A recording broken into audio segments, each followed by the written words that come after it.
Hi YouTube, welcome to another edition of Horror Hands, and for this video I'm going to be going through the Blind Dead movies, and I'm going to be putting them in order of the one that I enjoyed the least up to the one that I enjoyed the most.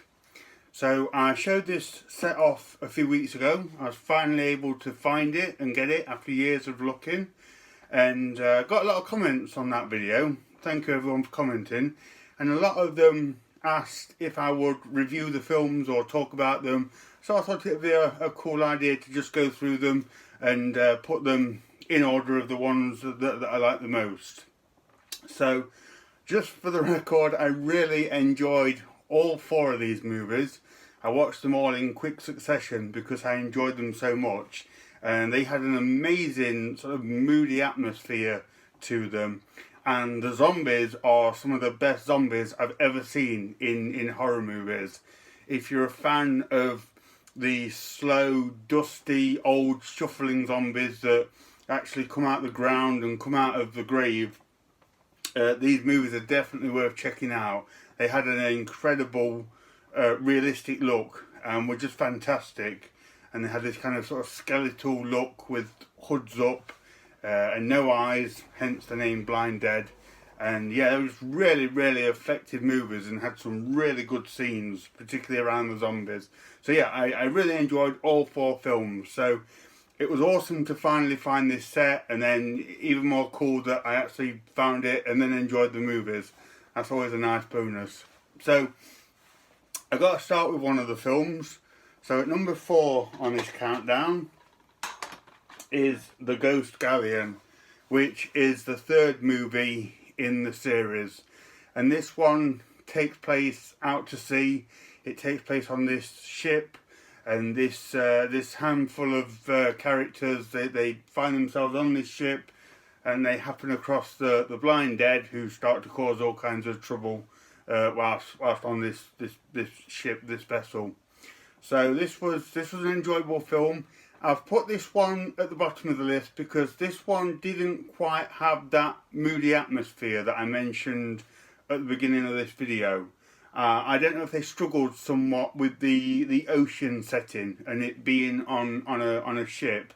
It just didn't seem to have the same effective atmosphere as the other movies did, when they were set in like the cemetery and the tombs and that kind of thing. It just kind of took away from it a little bit, and kind of the whole thing just felt a bit more wooden than what the other movies did.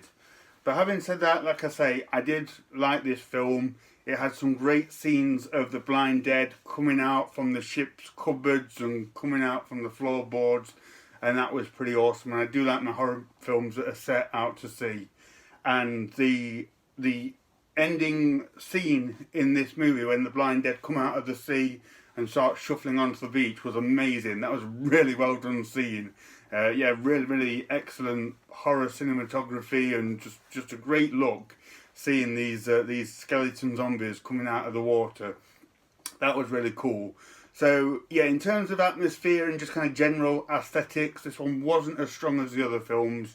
That's why I'm starting with this one, but still a cool movie. So that's The Ghost Galleon. At number 3 on my list, I went for Night of the Seagulls, which is the 4th movie in the series. Again, good movie. This doctor and his wife come to this sort of quiet Spanish village, which is in the grip of fear of the Blind Dead. And in this one, they take these young women and they offer them as sacrifices to the Blind Dead. They tie them up on the beach, and the Blind Dead come for them and take them away, and it kind of appeases them in some way. And I wasn't too sure about that storyline in this one. I hadn't seen that kind of thing in the other movies, and I didn't know. It just seemed a bit gimmicky and a bit shoehorned into the story. So that kind of knocked this one down a little bit. But apart from that, this is another one that I really enjoyed. I like the idea of like an outsider coming to this village and not being welcomed and having to find out about the Blind Dead and fight against them. Again, the Blind Dead looked awesome. Great seeing them riding on the horses across the beach. So yeah, another really enjoyable film. I wasn't sure about that sacrificial aspect to it. It just seemed a bit from out of nowhere. But yeah, cool movie. So that is number 3. Okay, so the next 2 I really enjoyed. So at number 2 we have Tombs of the Blind Dead, which is the first film in the series. So my introduction to the Blind Dead after years and years of trying to get hold of the box set. And this was a great film. I thoroughly enjoyed it. It's a pretty simple premise, just this handful of characters.